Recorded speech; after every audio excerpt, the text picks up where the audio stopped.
Vijayawada BRS మాజీ MLA Chennamaneni Ramesh కు హైకోర్టులో గట్టి ఎదురుదెబ్బ తగిలింది. కేంద్ర హోంశాఖ ఆయన పౌరసత్వాన్ని రద్దు చేయడం సబబేనని స్పష్టం చేస్తుంది.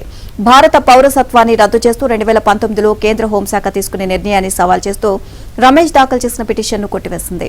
జర్మనీ పౌరుడు అన్న విషయాన్ని దాచిపెట్టినందుకు 30 లక్షల జరిమానా విధిస్తూ single judge justice B Vijaysen Reddy తీర్పు ఇచ్చారు.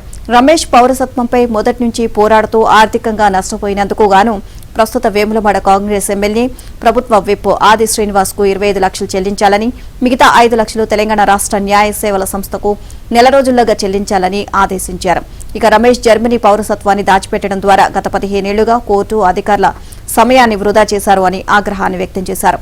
అలాగే పౌరసత్వం విషయం బయట పెట్టకుండా 15 ఏళ్లు ఎమ్మెల్యే పదవి అనుభవించారని కోర్టు పేర్కొంది. చెన్నమనేని రమేష్ కు భారత పౌరసత్వం ఇవ్వడం చెల్లదని, ఆయన జర్మనీ పౌరసత్వాన్ని కొనసాగిస్తున్నారని పేర్కొంటూ గతంలో వేములవాడ ఎమ్మెల్యే ఆది శ్రీనివాస్ 2009 నుంచి పోరాడుతున్నారు. 2009 ఫిబ్రవరిలో రమేష్ కు భారత పౌరసత్వం రాగా 2009 సాధారణ ఎన్నికల్లో పోటీ చేసి గెలుపొందారు. 2009 జూన్లో రమేష్ పౌరసత్వం రద్దు చేయాలంటూ ఆది శ్రీనివాస్ కేంద్ర హోంశాఖ వద్ద రివిజన్ పిటిషన్ దాఖలు చేశారు. ఆ తర్వాత రమేష్ 2010 ఉప ఎన్నికల్లో మళ్లీ ఎమ్మెల్యేగా గెలుపొందగా ఆ ఎన్నిక చెల్లదంటూ శ్రీనివాస్ హైకోర్టులో ఎన్నికల పిటిషన్ దాఖలు చేశారు.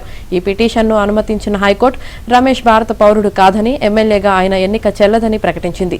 ఈ తీర్పుపై రమేష్ సుప్రీంకోర్టులో సవాల్ చేశారు. ఆ తర్వాత 2014లో రమేష్ మళ్లీ ఎమ్మెల్యేగా ఎన్నికయ్యారు.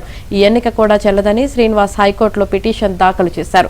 మొదటి కేసులో రమేష్ అప్పీల్పై 2016లో సుప్రీంకోర్టు తీర్పు ఇస్తూ ఇకపై వచ్చే ఎన్నికల పిటిషన్ల మీద రమేష్ పౌరసత్వంపై కేంద్రం నిర్ణయం తర్వాతే తీర్పు ఇవ్వాలని పేర్కొంది.